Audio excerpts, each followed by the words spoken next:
All right, for this recording, Jeremiah is going to be joining us in a moment, but starting off with just showing how I wind some of my electrodes and coils, and it's the exact same method when winding Keshi coils, Magrav coils, and very similar as well to winding the bagel coil, as Bob Greenier calls the triple coil within a coil that follows the symmetry geometry of the moon, earth, and sun as we move through the galaxy.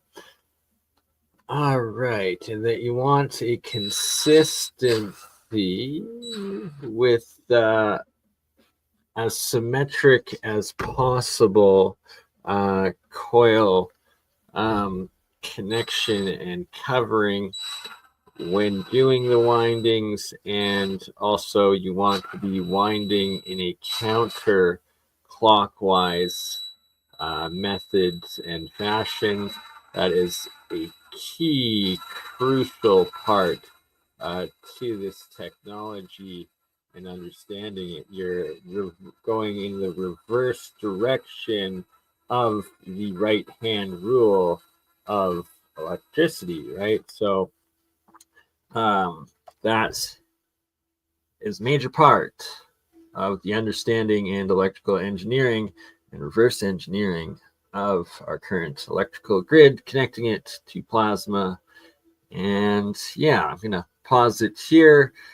Well, I guess we'll finish the electrode. And so I'm using I'm wrapping titanium wire currently around a tungsten electrode that I will be connecting into one of my electrolysis reactors. We will be covering lots of the plasma Magrav technology in this recording once Jeremiah is able to join in with us. And we'll see you back. At the finished electrode here, you can see the piece of tungsten and the titanium wire around it. And there's Jeremiah, but we're pausing. We lost Jeremiah, but sure he will be right back. In the meantime, so maybe it's not titanium. I'm not sure. It could be an alloy. I'm gonna have to look into what metal that is. I think it is, but I'm not sure. But anywho, now copper around the tungsten and mysterious, possibly titanium, possibly not. Could be super alloy. We'll hear Jeremiah's testimony. Oh, there he is. He's back. So, Jeremiah. Oh, yeah. Sorry about that. I had to go look up titanium properties on my phone to see if the thing that I was told was titanium was actually titanium. And after looking it up, it was not titanium that I was screwing with. So I looked up what you have. I tried to find a similar product by typing in plastic insulated titanium wire, and didn't find anything that looked quite exactly like what you have, but the color is right on. So it does say it's a lightweight metal. This is what it came from, and it's insulated tube, and that's the wires within, if it will focus on it. Yeah, are those individual strands? Yeah, they're individual strands that are put together as a circle, but only the center one is a full circle. The other are all geometries of, I guess, corresponding circles around it. So they're kind of like squeezed into place and they all conform to fill it 100%? You got it. Gotcha. 100% packing efficiency for maximum strength. What was it for? Like, what did they use it for?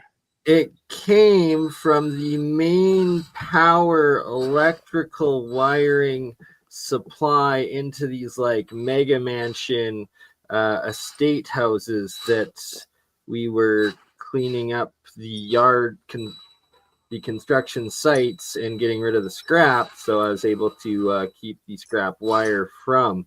But it was the main box panels that were coming from the ground. So I think it was like electrical, but it could be something else. I have no idea.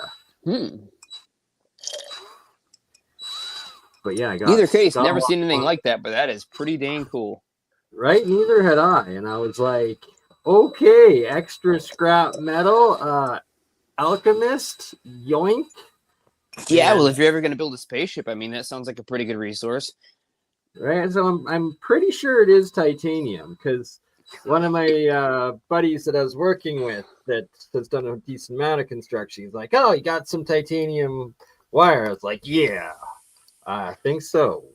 Yeah, the color that you showed me there earlier on camera and the color that I looked up online for what titanium wire looks like are pretty much identical.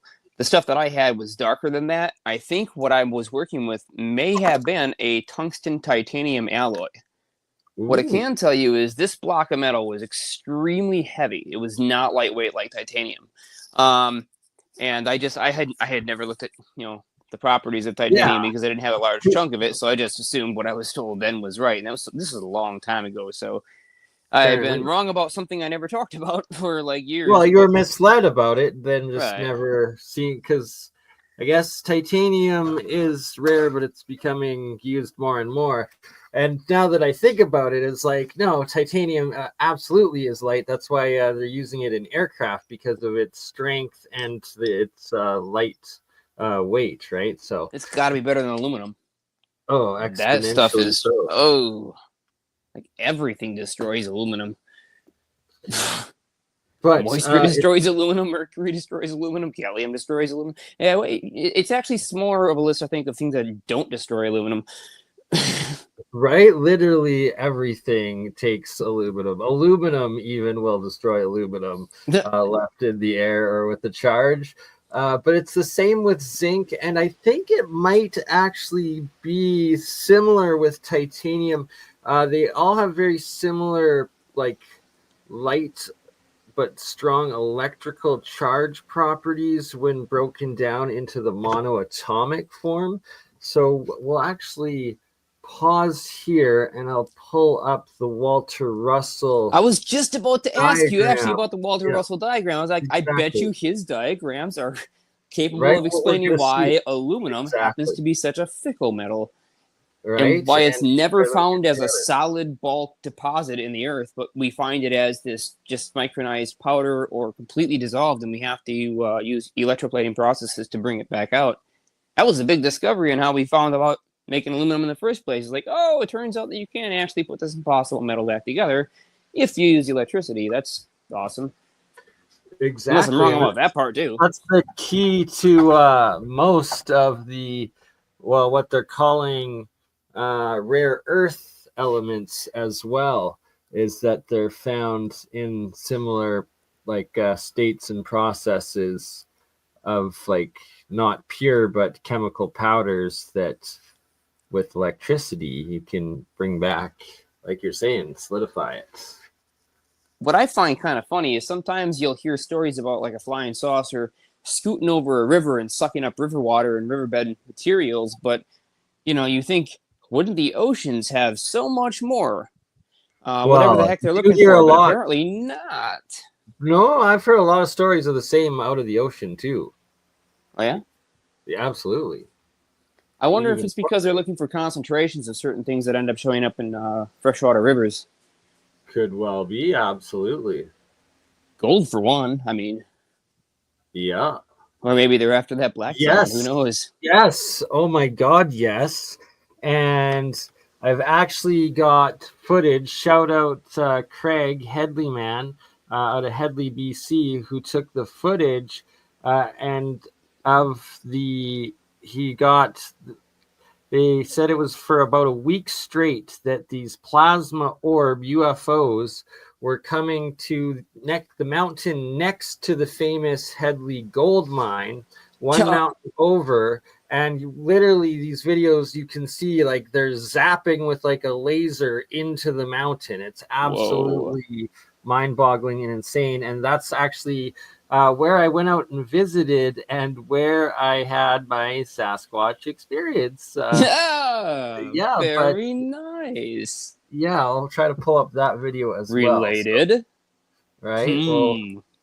We'll just pause here. Super big fan of, but GPT is, it's capable. So, okay, sorry. Now that we're recording again, let me just jump in and inform folks of what we're talking about. So we're kind of going through some of the weird transmutation effects that we've seen from the direct aluminum to iron crenellated microsphere conversion using 400 watts of sound.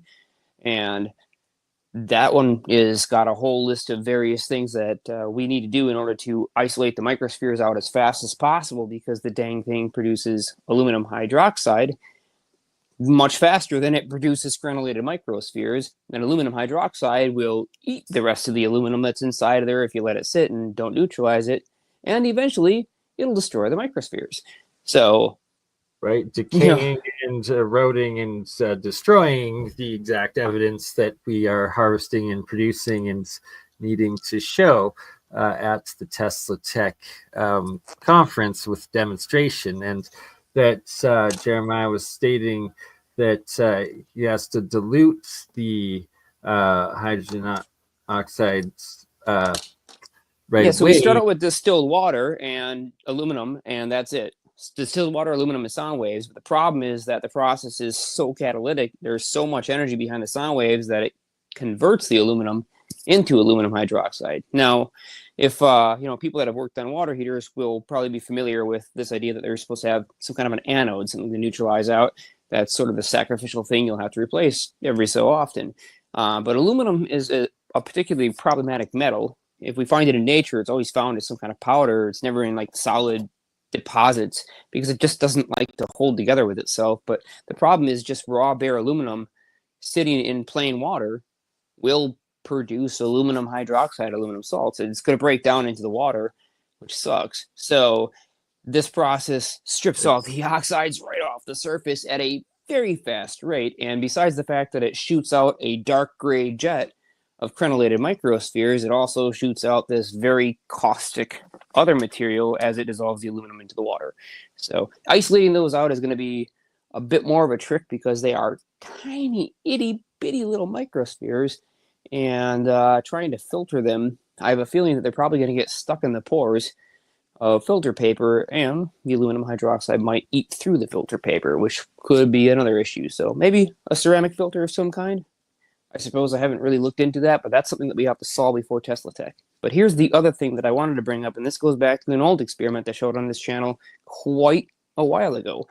And this is what I was playing around with, that whole idea of hydrogen to helium fusion using a underwater arc reaction with a thoriated tungsten rod. When it gets to the white plasma arc, and that the arc was producing hydrogen when it was like in the orange yellow state, and then when it got to the white, you were getting the helium. That's as far as what I've theorized. Now, I don't have any way at this point to absolutely prove that it's helium, other than the spectrum looks like helium when I look at it on a spectrometer. But that's just the light that, there's a light spectrum, and it is being slightly colored by the fact that there's salt in that material. So I don't have an accurate enough spectrometer to guarantee it's exactly on the helium line, although that is not a difficult thing to do. I just simply don't have that equipment. But exactly another reason why we're going over it, and why we want to be able to try to demonstrate both at TeslaTech this year and get samples, and how we capture the samples in the purest form for then the likes of Bob Grenier and other labs to take back and test, who actually have the equipment to do so.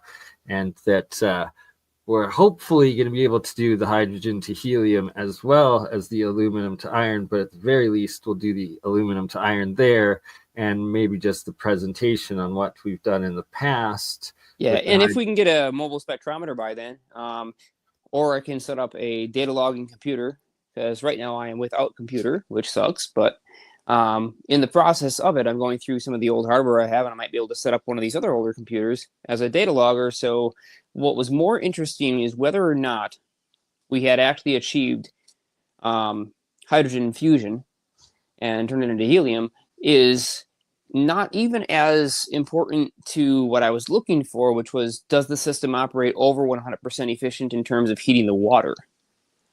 And it seems that as it produces its own gas through electrolysis, but it's happening under plasma arc at extremely high temperatures, that it's also burning that hydrogen that it's producing, and that's adding to the total thermal energy of the water. And so you end up being able to heat up a 100 milliliters of water in about the amount of time that it should have taken you, roughly about 130% is the total conversion efficiency if you run the numbers in terms of how long it takes to heat up exactly 100 milliliters of water from room temp to boiling, starting at 78 degrees. And so that's what we were consistently seeing, is numbers above 130% is what it looked like. And I think a lot of that is possibly explainable, because here's why. Wayne was running these calculations a couple of days ago. Wayne with Fail Forward Research does some really interesting experiments on this kind of stuff and has worked with hydrogen. And one of the curious things that he found out was there is a direct correlation in terms of HHO conversion efficiency for electrolysis and temperature. And the efficiency goes way up as you increase in temperature. Yes, sir. And it spikes exponentially when you get to the boiling point of water. And the reason for this is because of the valence shell breakdown and activation between the phase shifts of matter, going one liquid to gas, the other with the plasma arc, and the specific atomic hydrogen atoms that are produced through electrolysis, and how it all works. And what we are looking at, the chart says something slightly different. So what it predicts is that basically as you go up to and approach 1,000 degrees Celsius, then we're talking really hot, right? So it's actually not that insane of an idea if you think about it, because steam generators, like the kind that run most of the country, these giant steam burning generators, claim efficiency is sometimes upwards of 98%. And the question would be, how in the world can they be burning coal or some other fuel like that and get that kind of insane efficiency? You know, is it all a ruse, or is it actually true? And there is no way to do it at room pressures. But if you put that, that water that's being heated under extreme pressure, like water, right? It boils at 100 degrees Celsius, something like that. It's into a gas. But yeah, if you keep it pressurized as a liquid, then you're able to contain it and potentially turn it into actual ionized plasma H2. Wow, that's right. So here's where it kind of clicked for me, and I don't think I would have ever realized the massive potential in increasing temperature. So what's really, really hot that we can all easily access and is ubiquitous throughout pretty much the entire cosmos? Plasma. Plasma does not have to be hot, but plasma can be hot, and it can be in the hundreds of thousands of degrees hot. So plasma is one of those wonderful things where heat isn't measured in terms of temperature so much as it is measured in form of energy, because plasma can carry a great many different types of energies and contain or easily convert those, electromagnetic fields into thermodynamic motion. That's what I'm talking about, though, in this phase shift fusion that I've discovered through electrochemistry and through the water electrolysis reaction when you combine the plasma arc and it's that the plasma is the EVO action, right? As Right. Bob Grenier and Ken Shoulders, I believe, was. Right. So when we're talking about hydrogen to helium fusion, Right. if When you you're at just the think about the full, basic idea that it's happening in the water, that's not going to ever make any sense, because you're not going to be able to slam it's liquid water into happening, liquid water fast enough. But right? it's not liquid water. It's literally been stripped of all of its electrons. It's in a plasma state, and it has a crap load of energy. It is thousands and thousands of degrees, which is why it becomes not such an absurd idea to consider that, say, a 20,000 degree plasma or above that's happening with a rapid cavitation event might actually be capable of, not only is it going to strip all the electrons off of the hydrogen nuclei, but it could easily send them slamming together fast enough to start to form helium. So Yeah, it's not such a crazy concept as all I'm proposing. It seems to make a lot more sense than one might consider. But it shouldn't be too hard to prove. So a spectrometer test would be a good way to do it. And then the other thing is we want to data log and show that the temperature gain of the system is significantly faster than should be possible with that amount of energy input, because we can measure the equivalent in watts per calories and determine the amount of time that it should take to heat X amount of water. And if it heats to that same temperature significantly faster than it should heat at 100% efficient, I would say those are pretty damning numbers. And I'm not gonna claim that it's, that it's producing some kind of free power, because I'm sure that's not the case. What I am gonna say is there's probably some very explainable source for where the power is coming from, like wherever this extra heat is coming from, whatever process it happens to be showing up. Well, it's going to be a type of hydrogen plasma fusion, right? And that's just that's what we theorize, right? But even if I don't theorize at all, if I have no theory whatsoever, and I can just simply say I have no idea why this works so well, I can just tell you these are the input numbers and these are the output numbers, and make your own conclusion. I do now. I do. I've got the theory behind it, and it's what I'm calling phase shift fusion.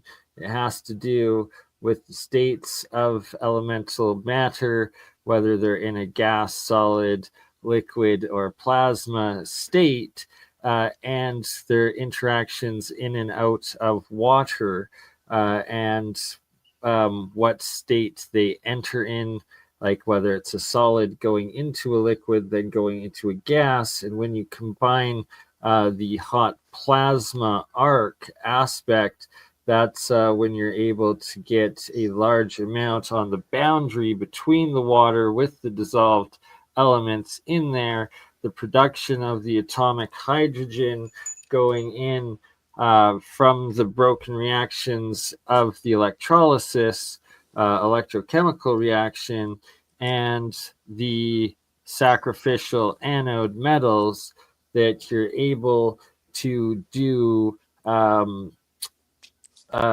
atomic nuclei atom shifting, as well as just the state phases, right? So the different. Right. Oh, I do want to mention one more thing too, and sorry to cut you off again, but this one I have to mention Richard Muller and his star device. So some people are going to be familiar with that, some people aren't. I tried to replicate it. It was improperly built, to say the least, the way that I made it, and that's because I had no idea how absolutely ludicrous the requirements were to keep that thing operating.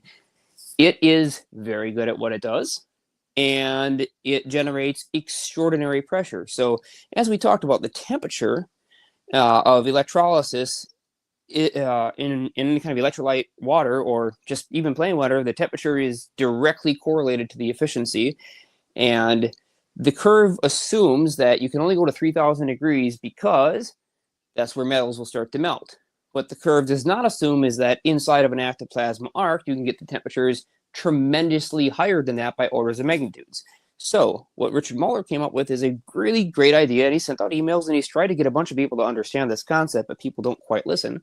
And I understand it's not exactly the easiest thing to wrap one's head around, but he thought about this concept of, why don't you try to build a special vessel that can contain a ginormous amount of pressure so that when you create your underwater pulsed cavitation arc, your hydrolysis arc, that the pressure has no place to go. So basically the cavitation event is going to collapse super, super hardcore because all that pressure is going to rebound back in, and therefore it's going to increase the cavitation velocity and actually reach fusion temperatures and give you the extra electron output. So I tested the idea, and what ended up happening is the thing was squeezing the electrodes out the sides.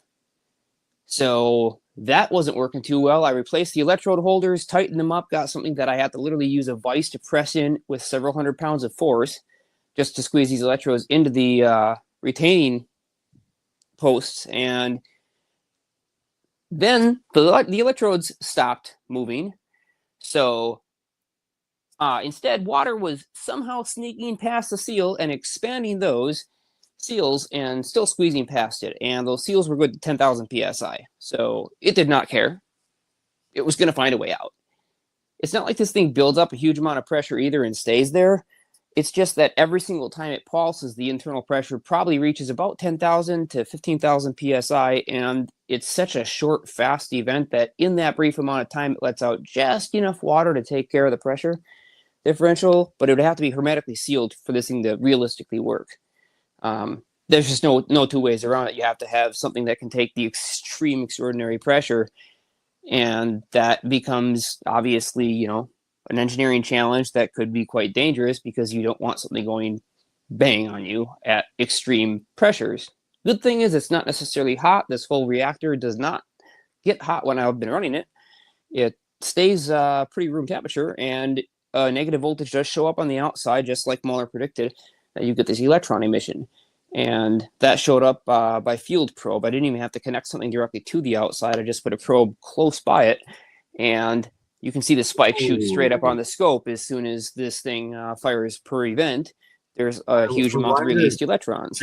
Jeremiah, I wonder if you put parallel identical electrodes on the outside of it, essentially like a Leyden jar works, if you could then harvest off of those electrodes on the outside. Right, like if you had a parallel anode and cathode going in, and then on the outside of the reactor, if you'd be able to get that sympathetic resonance like in the Tesla coils ringing.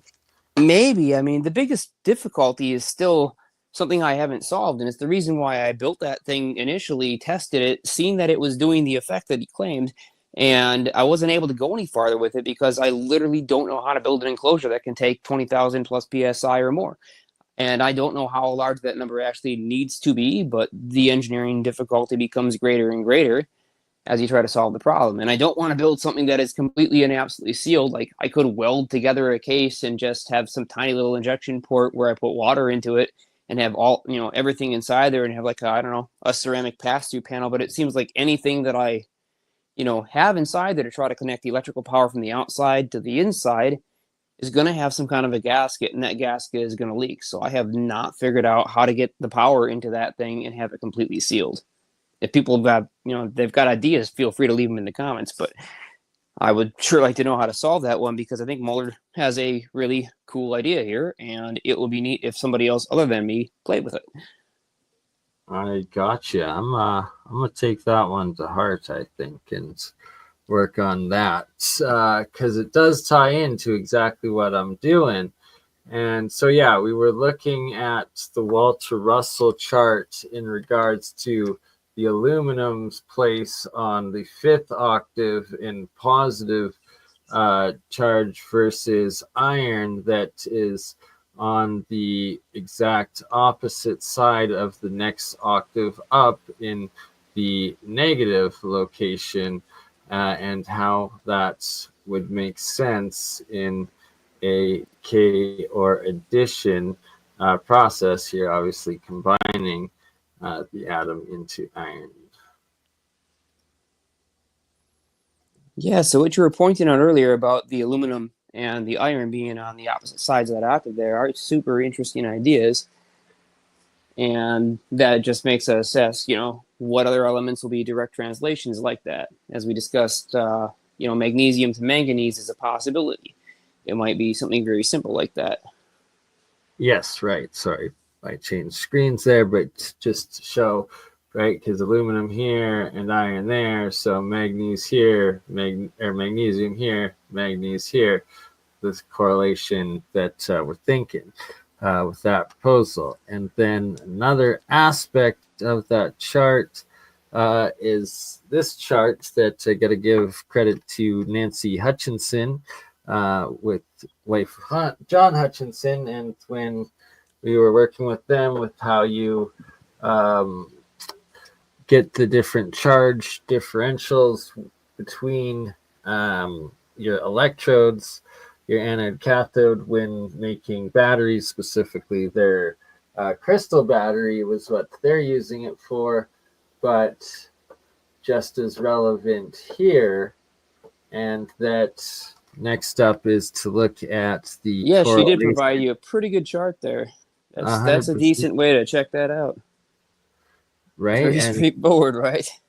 Galvanic corrosion risk, very, very accurate, and a point of major relevance, and that I've experimented with pretty much all of these elements as anodes and cathodes and can verify these aspects. But silver doesn't corrode like titanium and gold and copper, though. It actually lasts a lot longer, which is interesting.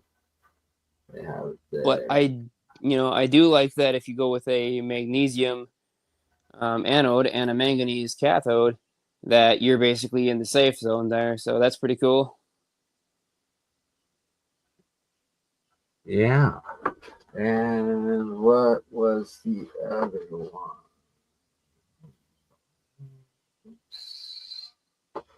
Oh, darn. Oh, I do have it. Okay, here we go. Sorry, one moment.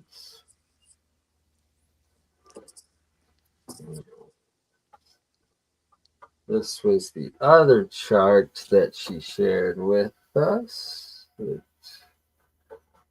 should be coming up.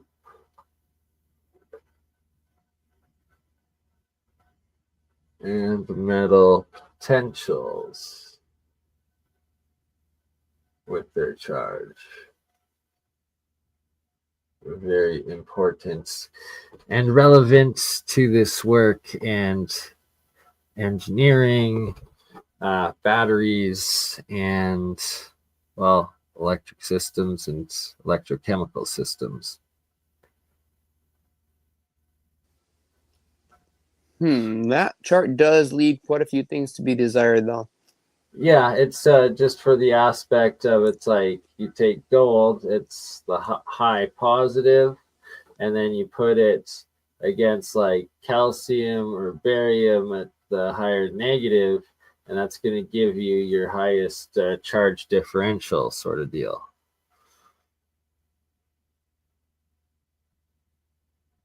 Right, so aluminum, zinc, more on the negatives. Bismuth, copper, tellurium, silver, mercury, platinum, palladium, gold, the higher positive charges.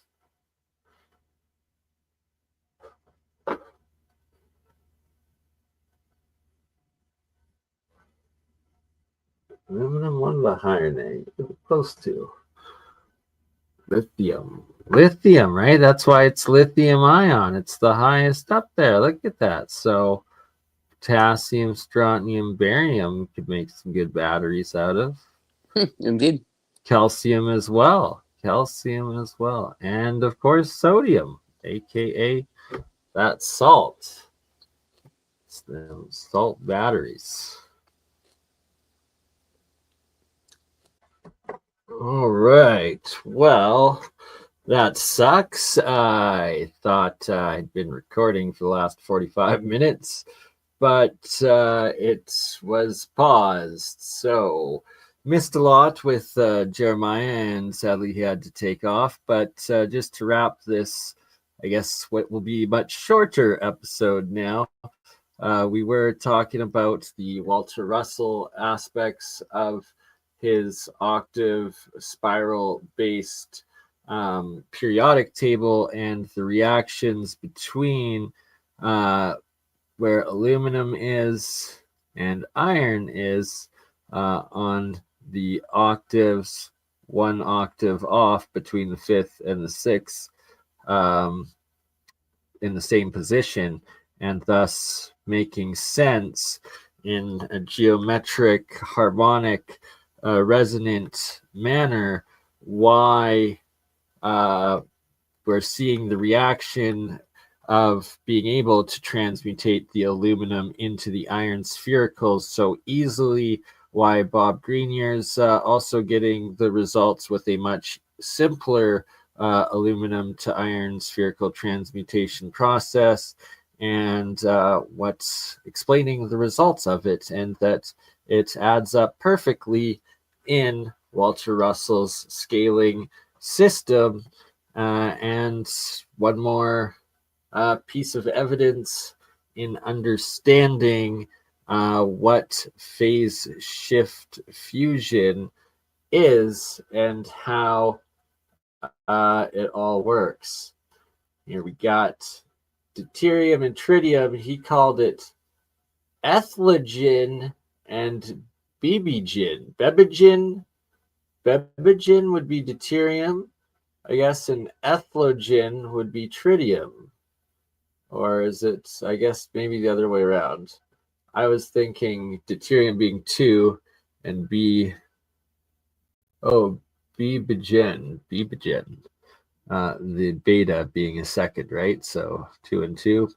Not sure, but that is what he had called them, and he predicted these two, what are called hydrogen isotopes, but in fact are just smaller below the smallest atom in our physical dimension. Gamma-non, where gamma radiation, alpha radiation, beta radiation, is that what he's seeing as particles in this same series? So we see it as radiation and now as subparticles, and Walter Russell predicting them before their time and then filling in the official names as science discovered them over 100 years ago. And yeah, Walter Russell was right, and we are now proving him right. Lastly, and it really sucks that this part of the recording with Jeremiah wasn't saved, but we were going over TeslaTech and who all is presenting at TeslaTech this year, including Dr. Weiping Yu of NASA, rooted in the mischaracterization of the electron as a negatively charged elementary particle. I didn't even read that part. Wow, I am going to have one epic conversation with this man, as well as with this man, Terrence Howard, and that I'm going to be doing a letter or email to Steve Ellswick right now to try to put together an interview with these amazing people before we even get to TeslaTech. All right, so Marco Rodin. Maybe he will be there. I'm not sure. At least you can see him on HowTube on previous TeslaTech years. Okay, sorry, didn't mean to go all the way to the back. All the amazing different products that will be displayed at TeslaTech this year. Different devices being demonstrated live.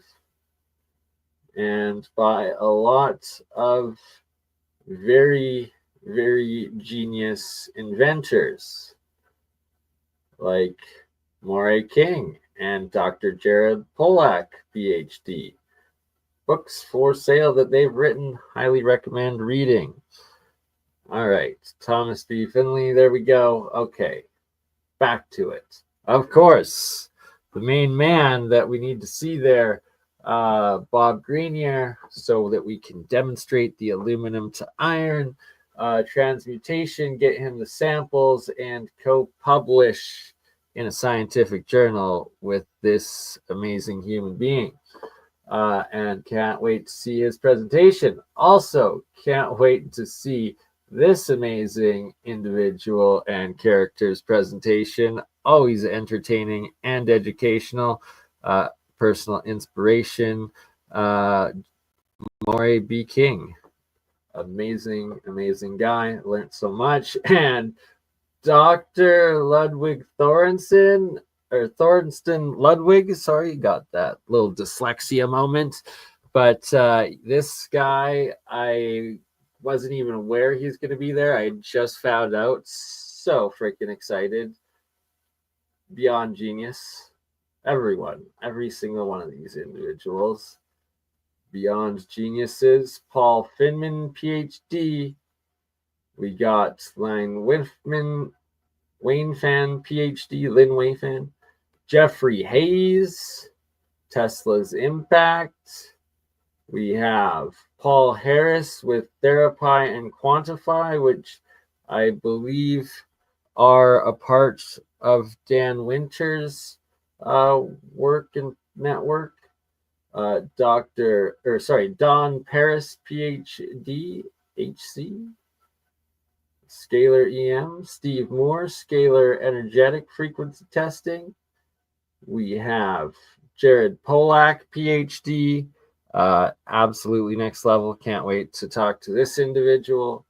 Randy Hatton, Water as Programmable Liquid Crystal, very relevant to my work. Robert Herlick, PhD, another amazing individual inventor I need to be there for, with water and ion cyclotron resonance experiments. Exactly what I'm trying to get into and evolve my own technology with. We have Larry Davenport, Life and Legacy of T.T. Brown, father of electrogravitics.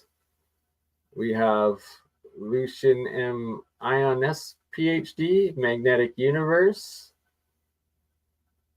We have Russell Anderson, the Searle Generator Replicator. We got Mike Gamble, Tesla's Resonant Motor Design.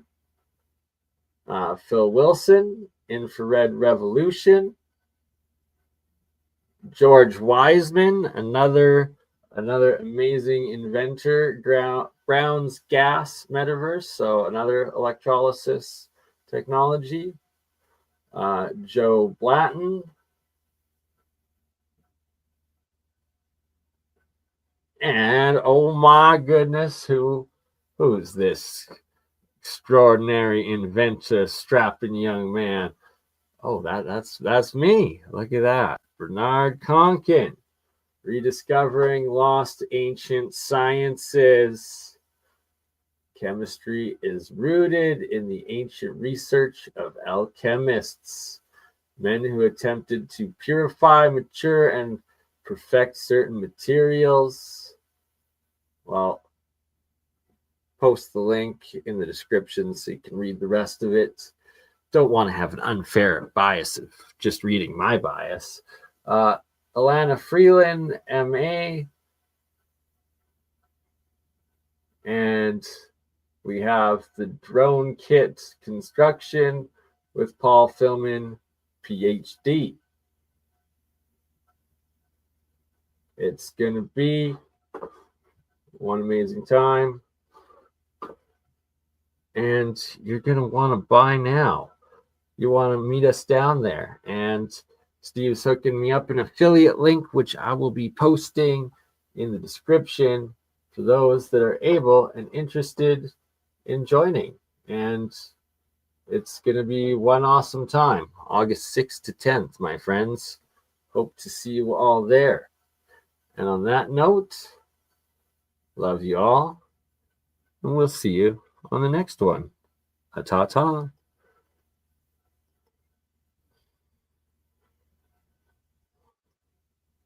You crazy mother. Yeah. It's just BurnEye. Hey, BurnEye just like last week, huh? Weekend at Bernie's.